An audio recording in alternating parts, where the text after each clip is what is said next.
Bismillahirrahmanirrahim. Assalamualaikum warahmatullahi wabarakatuh.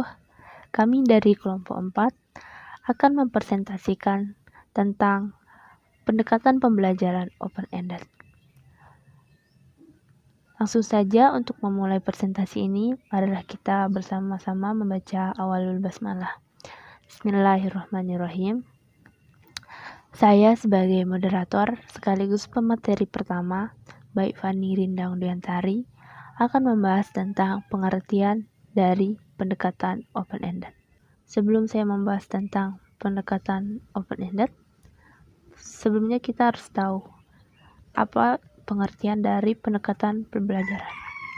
Pendekatan pembelajaran adalah cara pandang yang dipakai dalam proses belajar mengajar untuk membuat suasana belajar menjadi lebih efektif serta mendukung tujuan dari pembelajaran tersebut. Mendukung tercapainya tujuan dari pembelajaran tersebut. Menurut Herman Suherman, pendekatan open-ended adalah pembelajaran dengan pendekatan terbuka yang memberikan kebebasan individu untuk mengembangkan cara dan strategi pemecahan masalah sesuai dengan kemampuan masing-masing peserta didik. Sedangkan menurut Pokonen 1999 menyatakan bahwa open-ended problem membebaskan siswa dalam proses penyelesaian masalah yang dimana berarti siswa akan berakhir dengan jawaban yang berbeda-beda, di mana jawaban mereka tersebut sama-sama bersifat benar.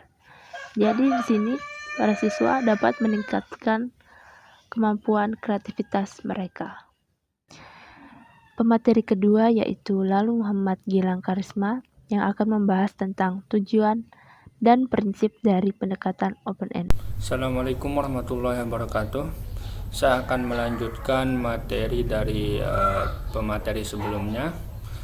Baiklah, sekarang tujuan dari pendekatan open-ended. Tujuannya menurut Nohda pada tahun 2000, tujuan dari pendekatan open-ended ialah untuk membantu mengembangkan kegiatan kreatif dan pola pikir matematis siswa melalui problem solving secara simultan. Dengan kata lain, kegiatan kreatif dan pola pikir matematis siswa harus dikembangkan semaksimal mungkin sesuai kemampuan siswa. Jadi di sini tujuannya itu siswa seperti memecahkan masalah dengan cara mereka sendiri ya. Nah, kemudian prinsip pembelajaran dengan menggunakan open-ended. Nah, di sini ada 3 prinsip.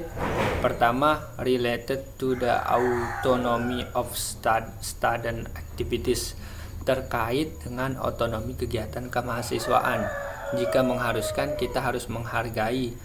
Pokoknya di sini berkaitan dengan kita jangan menyalahkan siswa, menghargai setiap yang dilakukan siswa agar mereka tidak takut untuk melakukan pemecahan masalah, karena ini kan bersifat open-ended, jadinya banyak cara penyelesaiannya. Terus prinsip yang kedua itu related to evolutionary and integral nature of mathematical knowledge. Nah, di sini terkait dengan sifat evolusioner dan integral dari pengetahuan matematika. Konten matematika bersifat teoritis dan sistematis, berteori dan secara terurut. Oleh karena itu, pengetahuan tertentu yang lebih esensial adalah semakin komprehensif pengetahuan, analoginya baik berbentuk khusus dan umum. Nah, metamorfosis pengetahuan dapat membuka pintu berpikir yang lebih lebar. Refleksi pada pengetahuan asli yang akan menjadi kekuatan pendorong untuk terus melangkah maju. Terkait dengan pengambilan keputusan guru yang bijaksana di kelas. Di kelas matematika, guru sering menemui ide-ide yang tidak terduga. Dalam hal ini, para guru memiliki peran penting untuk memberikan ide-ide untuk pengajarannya. Jadinya dia di sini seperti guru dituntut untuk kreatif dalam membuat soal. Jadi di open ended ini lebih ke kreatifan guru juga dituntut. Sekian dari saya. Wassalamualaikum warahmatullahi wabarakatuh. Yang ketiga ada Hurniati sebagai pembaca ketiga yang akan membahas tentang kelemahan dan keunggulan dari pendekatan open-ended. Bismillahirrahmanirrahim. Assalamualaikum warahmatullahi wabarakatuh. Baiklah, saya Hurniati akan melanjutkan presentasi dari Lalu Muhammad Gilang Karisma. Dan kali ini saya akan mempresentasikan mengenai keunggulan dan kelemahan dari open-ended problem. Sebagaimana yang kita ketahui bahwa pada setiap pendekatan pembelajaran pasti memiliki keunggulan dan kelemahan. Begitu pula pada pendekatan open-ended problem. Adapun keunggulan dari pendekatan ini adalah sebagai berikut. Yang pertama, peserta didik memiliki kesempatan untuk berpartisipasi secara lebih aktif, serta memungkinkan untuk mengekspresikan idenya.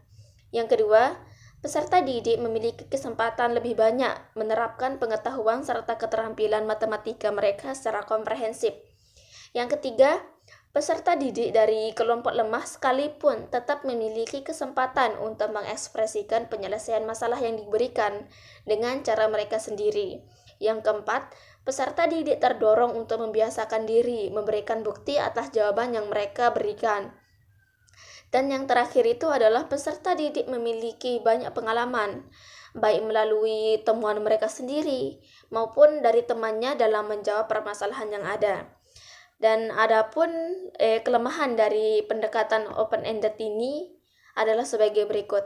Yang pertama, sulit membuat atau menyajikan situasi masalah matematika yang bermakna bagi peserta didik.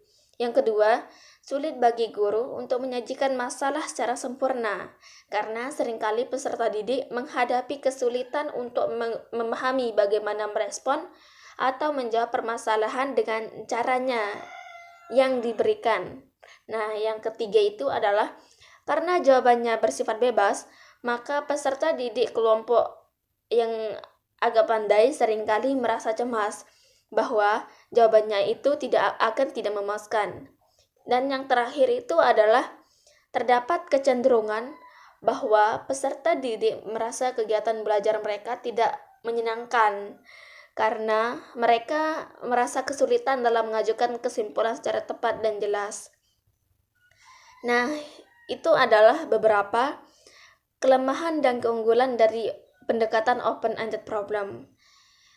Sekian dari saya. Wassalamualaikum warahmatullahi wabarakatuh. Yang keempat ada Sriwidya Hastuti sebagai pemateri keempat yang membahas tentang bagaimana merancang pendekatan open-ended. Bismillahirrahmanirrahim. Assalamualaikum warahmatullahi wabarakatuh.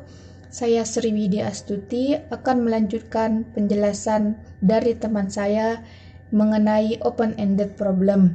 Di sini saya akan menjelaskan tentang poin B, yakni merancang pendekatan open-ended problem. Ada beberapa cara yang dapat dilakukan untuk memaksimalkan pembelajaran open-ended tersebut. Yang pertama itu adalah menyajikan masalah. Di sini, seorang guru dapat memberikan problem terbuka kepada para siswanya, sehingga para siswa tersebut mendapatkan kesempatan untuk melakukan segala sesuatunya secara bebas, sesuai dari kehendak mereka, tetapi masih dalam kendali seorang guru. Yang kedua itu adalah mendesain pembelajaran. Pada tahap ini, guru mengarahkan siswa untuk menumbuhkan orisinilitas ide, kreativitas, kognitif tinggi, kritis, komunikasi serta interaksi, sharing, keterbukaan, dan sosialisasi. Yang ketiga itu adalah memperhatikan dan mencatat respon siswa. Di sini, guru harus menyiapkan atau menuliskan daftar antisipasi respon siswa terhadap sebuah masalah, sehingga para siswa tersebut dapat mengapresiasikan ide atau pikiran mereka sebagai upaya mengarahkan dan membantu siswa memecahkan sebuah masalah sesuai dengan cara kemampuan mereka sendiri. Yang keempat itu adalah membimbing dan mengarahkan siswa. Di sini, seorang guru dituntut untuk bisa memberikan bimbingan serta arahan kepada para siswanya untuk berimprovisasi, mengembangkan metode dan cara atau pendekatan yang bervariasi dalam memperoleh sebuah jawaban, sehingga jawaban siswanya beragam. Yang kelima itu adalah membuat kesimpulan, di mana para siswa dimintai untuk menjelaskan kembali proses dari pencapaian jawaban yang telah mereka cari tersebut. Nah, itu adalah beberapa rancangan pendekatan pembelajaran open-ended problem. Mungkin hanya ini yang bisa saya sampaikan, kurang lebihnya saya mohon maaf. Wassalamualaikum warahmatullahi wabarakatuh. Yang kelima ada Ririn Atika Sadzalin yang membahas tentang simulasi dari pendekatan open-ended. Bismillahirrahmanirrahim. Assalamualaikum warahmatullahi wabarakatuh. Perkenalkan, nama saya Ririn Atika Sadzalin. Saya sebagai pemateri terakhir yang akan menyampaikan simulasi pendekatan open-end problem. Simulasi pertama adalah menghadapkan siswa kepada problem terbuka yang menekankan kepada sebuah solusi. Di sini maksudnya sudah sangat jelas, yang dimana apabila siswa diberi masalah, maka dia akan dibimbing kepada sampai dia mendapatkan solusi mengerjakan permasalahan tersebut. Simulasi yang kedua adalah membimbing siswa untuk menemukan pola dalam mengkonstruksi permasalahannya sendiri. Di sini sudah sangat jelas sekali maksudnya, bahwa guru hanya perlu membimbing si siswanya ini untuk menemukan pola untuk menyelesaikan masalah dan mengkonstruksi bagaimana cara menyelesaikannya, sehingga siswa tersebut mempunyai strategi untuk menyelesaikan masalahnya sendiri. Yang ketiga, membiarkan siswa memecahkan masalahnya sendiri dengan berbagai penyelesaian dengan jawaban yang beragam. Nah, di sini sangat berkaitan dengan simulasi 1 dan simulasi 2, yang dimana apabila sudah dibimbing, guru itu harus membiarkan siswanya untuk menyelesaikan masalahnya sendiri, sehingga nanti ada banyak jawaban yang beragam yang akan dihasilkan oleh siswa-siswa. Dan simulasi yang terakhir adalah meminta siswa untuk menyajikan temuannya. Kegiatan matematika dan kegiatan peserta didik harus terbuka jika memenuhi ketiga aspek berikut. Yang pertama adalah kegiatan peserta didik harus terbuka. Yang dimaksud terbuka adalah peserta didik harus terbuka. Terbuka di sini maksudnya adalah mengakomodasi kesempatan peserta didik untuk melakukan segala sesuatu sesuai kehendak mereka. Yang kedua, kegiatan matematika adalah ragam berpikir yang di dalamnya terjadi proses pengabstrakan pikiran dari pengalaman nyata dalam kehidupan sehari-hari dunia matematika ataupun sebaliknya. Yang ketiga adalah kegiatan peserta didik dan kegiatan matematika adalah satu kesatuan. Maksudnya di sini adalah kegiatan peserta didik dan kegiatan matematika dikatakan terbuka secara simultan dalam pembelajaran jika kebutuhan dan cara berpikir matematika peserta didik diperhatikan oleh guru melalui kegiatan-kegiatan matematika yang bermanfaat untuk menjawab permasalahan lainnya. Terima kasih, mungkin hanya ini yang dapat saya sampaikan. Kurang lebihnya mohon maaf. Wabillahi taufik wal hidayah. Wassalamualaikum warahmatullahi wabarakatuh.